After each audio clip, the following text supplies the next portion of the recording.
Every single year, my mom goes out to her garden and picks the most beautiful tomatoes, stews them down, cans them, and then in a few months, makes the most incredible tomato sauce ever. Well, my garden is starting to pop up with a lot of tomatoes, and I want to do the exact same thing. But first, we got to head out there. Sound good? Let's pick. So I've been coming out here every single day to pick tomatoes that are red or just about all the way red until I can get enough where I feel like, hey, this is worth it to actually can. So let's go grab some today.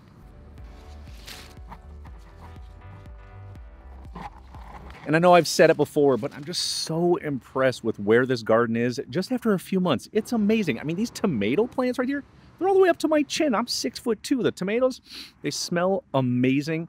My dad said he didn't get a very good yield on tomatoes at his house, so I'm definitely going to save a few jars of these for him. As you can probably see out in my garden, I have several unripened tomatoes, which means I have a lot more days of canning ahead of me in the near future. But for now, the amount of tomatoes that I picked still comes out to 8 pounds. That is going to be plenty for canning. I mean, I really only need to fill 1 pint to show you how to can. So what we want to do first is concassate the tomatoes. Now, this is the process of removing the stem and then slicing an X in the bottom. It's very, very easy to do. And what we really essentially want to do in the end is remove the peeling, and we'll do that by boiling them for just a minute or so. So after you remove the stem, cut an X like that, perfect. We're gonna do all these tomatoes. This should only take about 5 minutes total, and I'm not perfectly concassating these because if I was, I would be removing the seeds, and I'm definitely not gonna do that. There's still plenty of flavor in those. You may come across some tomatoes where you see how the stem has grown into the tomato more. You'll see some dried out spots like this. No problem. Use that paring knife and carve around them. There's nothing wrong with the inside of the tomato after you remove those pieces. Just inspect all the tomatoes because it may be on the sides or even the bottom. Also, don't forget to flip it over and slice that X. Now let's take all of these tomatoes over to a large pot of boiling water. What we're going to do is just add them one at a time using tongs so it doesn't splash out everywhere. It's only going to take in between 30 seconds and 1 minute for these to cook. And Comies, look, if you have to do this in batches because you don't have a big enough pot, don't sweat it. You're not going to lose any flavor or consistency in the end. In the meantime, we're going to quickly fill up a large bucket of ice water for our ice bath to quickly cool our tomatoes. Let's go back over. What we're looking for is to see that the tomatoes are starting to peel on their own in the hot water. This is a great sign. We're going to remove them, add them right to our ice bath, just until cool to the touch. We do not want these tomatoes to be waterlogged or else we might lose some of that delicious tomato flavor. So just when they're cool, remove them from that ice bath. We're just going to add them right to a strainer to drain off any excess water. All right, so what we're looking to do here is just remove any of the peelings that maybe didn't come off after we put it in the water bath. And then what we're going to do is literally just roughly chop it. Large dice, small dice, honestly, it doesn't matter. And just add it to a bowl. Repeat the process until all the tomatoes are done. So just continue to remove the skin off of the tomatoes. You can scrape it using a knife. Just be careful not to pull off too much of the tomatoes. And again, just roughly chop it. Now, one thing you're probably going to come across, there's going to be a lot of seeds and a lot of tomato juice on your cutting board. Do not get rid of any of that. What I do, honestly, is just grab a rubber spatula and scrape it all into that bowl.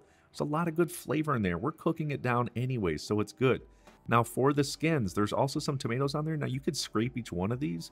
What I find works a little better and a little quicker, just taking a handful of them and squeezing them as best you can to get all that goodness out of there. Nothing goes to waste here. Go over to your cooktop in a large pot. Let's add the tomatoes in there. We're just going to turn the heat down to low and stew them for several hours to bring out all the flavors. Now, my mom believes that you should stew these for 3 hours, and you know that I agree. Pulling out as much flavor as possible, slow cooking them so that they're absolutely delicious with whatever it is that we use them in. Now for the jars, I'm going to be using a pint jar or 2 cups. You can use quart jars as well, or honestly any size that you have or that you'd like to use. What we want to do though is wash these up first, and you really have 2 options. Washing them by hand with hot water and detergent, or running them in the dishwasher, which is what I like to do, so I'm going to do that. I'm going to take a logical guess that none of you need help on how to load a dishwasher. But in addition to the jars, you need to also add in the lids and the rings. I'm going to run this with some detergent now. We want to make sure the water is nice and hot, and a great way to know that, wait for it, wait for it. Yep, the lens has steamed up. We know these have been thoroughly washed, and it's nice and hot in that environment. Okay, now what we're going to do in the meantime while they are drying on the rack is fill up a very, very large pot of water. Next thing we're going to do is add a rack right into it. Now, the purpose of this is going to be when it comes to a boil and you put your glass jars in there, they could be subject to cracking if it's on the bottom of the pot. This sort of creates that safe barrier in between. It's vital to have one of these. Let's crank the heat onto high. It's going to take a little bit for this to boil because the pot is so large. Once it is boiling though, we are going to add our lids in there one at a time. Make sure they fill up with water completely and sterilize them for 10 minutes.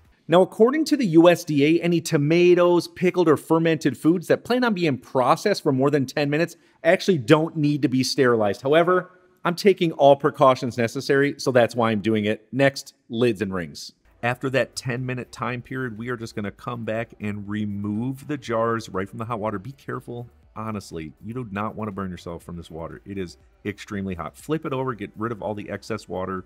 Just going to set it on a rack until it cools down just a little bit. Now come back, turn the heat down to low, and make sure the water is just simmering before we add in the lids and the rings. If the water is boiling, it could ruin that rubber seal, so make sure the water is just simmering. Let's go over and have a look at our tomatoes. Smells great. Give it a little taste. They are amazing. And you know how much I say timing is so important, especially when it comes to cooking. All right, the lids and the rings are simmering in that hot water. We just pulled our jars. They're still warm, which is great. The tomatoes are done as well. Now, if you wanted to cook the tomatoes for longer and say your jars have cooled down, what you want to do is just add them right back to that pot on simmering water just for 2 to 3 minutes. You're just tempering the jars so that they don't crack or break when you add the hot tomato sauce. Okay, so, yep. That's still hot. Now, what we can do here is use a ladle, or you can put a funnel in here and use it. I like to just honestly use a measuring cup. It just works really, really well. Get a little scoop here, and then just fill it up. The United States Department of Agriculture states that you should leave a ½ inch headroom when processing tomatoes. Leave a little room for some of that steam to build up.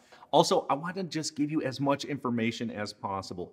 According to the National Center for Home Food Preservation, when processing tomatoes, you should add 1 tablespoon of lemon juice per 1 pint of tomatoes. Now, I'm going to be a little old school here. I'm not going to do that. I think it just alters the flavor too much, and there's plenty of acid in tomatoes that this should not be an issue. Now, if you do a little bit of lemon juice, you might want to add a little bit of sugar, totally sacrilege to me, but will help offset some of that acid. Okay, now let's go grab our lids and our rings out of that simmering water. Just place them on a rack or a clean towel. Now go back over to the jars using a spoon, knife, or rubber spatula. Just move everything around to make sure there are no air bubbles in the jar. Now, use a clean towel and thoroughly wipe off the tops and the sides of the jar. You want to make sure it is very clean and very dry to make sure we get a good rubber seal on our jars.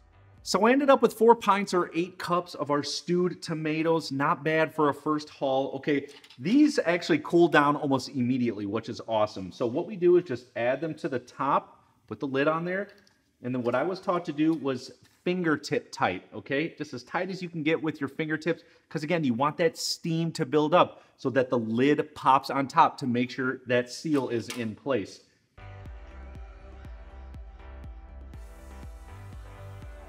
Now, real quick, whether by the book or not, what my grandmother taught my mom to do is leave it right here because they will pop on their own because the tomatoes are so hot. For me, I'm a little bit more by the book. So we are going to process these in that same big pot of boiling water with the rack on the bottom. Now, it takes 35 minutes for a pint or 45 minutes if you have a quart jar. I always like doing this. Listen to that pop. It lets me know that there is no pressure in there and they definitely need processing. So using our rubber tongs here, we're just going to place them in that large boiling water. Make sure they are covered by 1 to 2 inches. Incredibly important. Then they'll process for 35 minutes. And sometimes you'll hear, that lets me know we're in good shape. The pressure is building in our jars. And definitely no need to reinvent the wheel here, okay? We need jars, sealable lids, rings, rack, pot, and tongs. You don't have to buy some special kit. It's not going to make your tomatoes taste any better or last any longer. One of the cool things about this is, though, these are some of the basic fundamental cooking techniques that I always talk about. It's generations old and it still applies today. This is what your grandmas were passing down to your moms and now to you. Learn these things. Practice them over and over again. It will absolutely elevate your everyday cooking. And the tomatoes, the homegrown tomatoes that are in there, they're going to be absolutely delicious when whatever it is I make from it.